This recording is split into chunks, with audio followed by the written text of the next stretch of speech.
Ramanagara SP DCCOನ ಕೂಡಲೇ ಇದು ಮಾಡಬೇಕು, ತೆರವು ಮಾಡಬೇಕು, ಅಂದ್ರೆ ವರ್ಗಾವಣೆ ಮಾಡಬೇಕು ಅಂತ ಒತ್ತಾಯ ಮಾಡಿದ್ದಾರೆ. ಅವ್ರ ಅಧಿಕಾರ ಆಗ್ತಾ ಇದೆ. ಕುಮಾರಸ್ವಾಮಿ ಅವರ ಪ್ರಶ್ನೆಗಳಿಗೆ, ಕುಮಾರಸ್ವಾಮಿ ಅವರ ಹೇಳಿಕೆಗಳಿಗೆ ನಾನು ಉತ್ತರ ಕೊಡೋ ಸ್ಥಿತಿನಲ್ಲಿ ಇಲ್ಲ. ಬೇರೆನಾರ ಇದ್ರೆ ಮಾತಾಡಿ. ಬಿಜೆಪಿ ಮತ್ತೆ ಜೆಡಿಎಸ್ ಮೈತ್ರಿ ಆಗಿತ್ತು, ಯಾಕೋ ಮೈತ್ರಿಯಲ್ಲಿ ಬಿಡುಕು ಬಂದಂತೆ ಕಾಣಿಸುತ್ತೆ ಸರ್. ಯಾಕೋ 2 ಸೀಟ್ಗೆ ತಗೊಳಕ್ಕೆ ನಾವು ಮೈತ್ರಿ ಮಾಡ್ಕೊಳ್ಳೋದಕ್ಕಿಂತ ಅಂತ ಒಂದಷ್ಟು ಬೇಸರದ ನುಡಿಗಳು ಕುಮಾರಸ್ವಾಮಿ ಅವರಿಗೆ. ರಾಜ್ಯದ ಜನ ಕುಮಾರಸ್ವಾಮಿ ಅವ್ರನ್ನ ಎಷ್ಟು ಸೀರಿಯಸ್ ಆಗಿ ತಗೊಂಡಿದ್ದಾರೋ ಗೊತ್ತಿಲ್ಲ ನನಗೆ.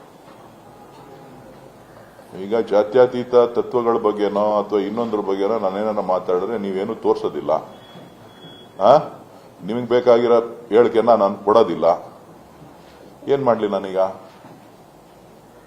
ನಿಮ್ಗೆ ಬೇಕಾಗಿರೋ ಹೇಳಿಕೆ ನಾನು ಕೊಡಲ್ಲ, ನೀವು ನಾನು ಹೇಳಿದ್ದನ್ನ ತೋರ್ಸಲ್ಲ. ಹೇಳ್ರಿ, ಮಾಜಿ ಪ್ರಧಾನ ಮಂತ್ರಿಗಳು ಹೇಳಿದಂತ ಹೇಳಿಕೆಯನ್ನ ನಿಮ್ಮ ದಿನದ 24 ಗಂಟೆ ನೀವು ತೋರಿಸಿ. ಮುಸ್ಲಿಂ ಆಗ್ಬಿಡ್ತೀನಿ ಎಂದವ್ರನ್ನ ತೋರಿಸಿ, ದೇಶ ಬಿಟ್ಟು ಓಡೋಯ್ತೀನಿ ಎಂದವ್ರನ್ನ ತೋರಿಸಿ. ನ್ಯಾಷನಲ್ ಪಾರ್ಟೀಸ್ ಅವಶ್ಯಕತೆ ಇಲ್ಲ ರಾಜ್ಯಕ್ಕೆ,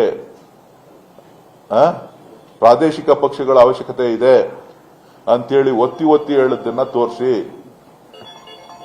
ನೀವು ನನ್ನನ್ನ ಬಂದು ನೀವು ಕೂಲಿ ಕೇಳ್ತಾ ಇದ್ದೀನಿ ಓಟ್ ಹಾಕ್ರಪ್ಪ ಅಂತ ನನ್ನನ್ನು ಬಂದ್ಬಿಟ್ಟು ನೀವು ಏನೇನೋ ಕೇಳ್ತೀರಲ್ಲ. ಹಿಂಗೆ ನಾನು ಮಾಡಿರೋ ಕೆಲಸಕ್ಕೆ ಕೂಲಿ ಕೊಡ್ರಪ್ಪ ಅಂತ ಕೂಲಿ ಕೇಳ್ತಾ ಇದ್ದೀನಿ.